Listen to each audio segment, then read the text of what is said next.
Right now, somewhere in your kitchen, you smell a piece of meat before you eat it. You don't think about it, your nose does the deciding. That reflex is not a habit, it's a survival system running quietly that's older than fire. For most of human history, there was no fridge, no expiration date, no food safety label. Just spoiled meat, bad water, and a species that had to guess right every single time or die. And here's what you've never been told. Your ancestors weren't guessing. They built an entire invisible defense system out of smell, spice, fear, and ritual long before anyone knew germs existed. That system is still running inside you right now. So how did people with no science stop poison before it killed them? It starts with a feeling you already know.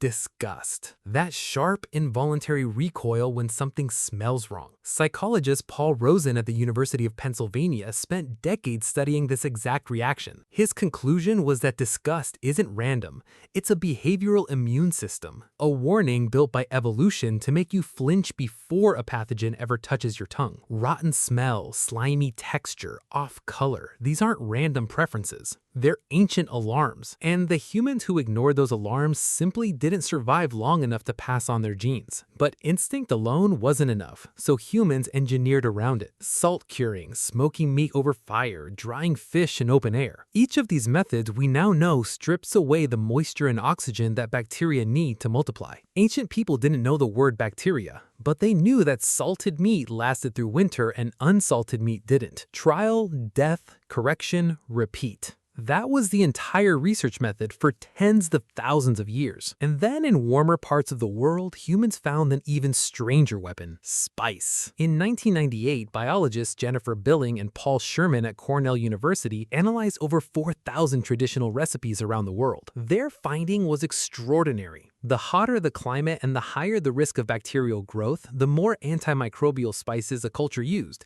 Garlic, onion, chili, cinnamon. These weren't just flavor, they were chemical warfare against microbes, discovered by taste generations before anyone owned a microscope. But here's what nobody talks about. Some of the deadliest food poisonings in ancient history didn't come from meat at all. They came from grain. Ergot, a fungus that grows on damp rye, produces a toxin capable of causing hallucinations, convulsions, and gangrene. Historians have linked ergot poisoning outbreaks in medieval Europe to entire villages that appeared to descend into mass hysteria. No one understood the cause. They blamed curses, they blamed witches. The truth was sitting in the bread. And this is where ancient food safety gets genuinely brilliant. Long before anyone understood fungus or bacteria, cultures across the world independently invented fermentation. Cabbage became sauerkraut in Europe. Cabbage became kimchi in Korea. Milk became yogurt across the Middle East and Central Asia. Modern microbiology now confirms what ancient cooks discovered by accident and repetition. The beneficial bacteria in fermentation actively crowd out and kill the dangerous ones. They were running a controlled biological experiment in every clay pot without knowing the word probiotic. Even ancient physicians noticed a pattern. Hippocrates, around 400 BCE, wrote about the connection between food, water, and disease, urging observation of what made people sick and what didn't. It wasn't germ theory,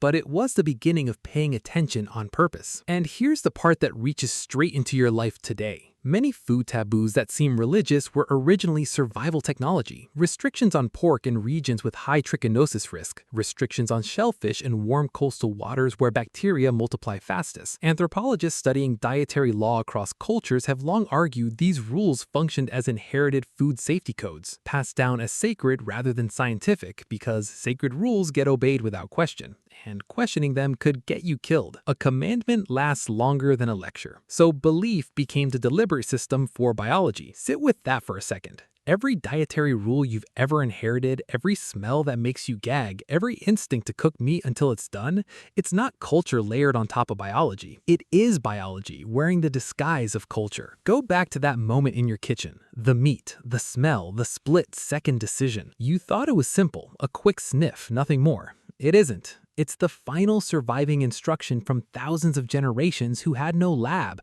no science, no certainty, only their senses, and the terrible cost of being wrong. They didn't know what a pathogen was, but they built salt, smoke, spice, fermentation, and sacred law into a wall against something they couldn't even see: And it worked well enough that you're here to smell your own dinner tonight. So the next time your nose wrinkles at something on the counter, don't ignore it.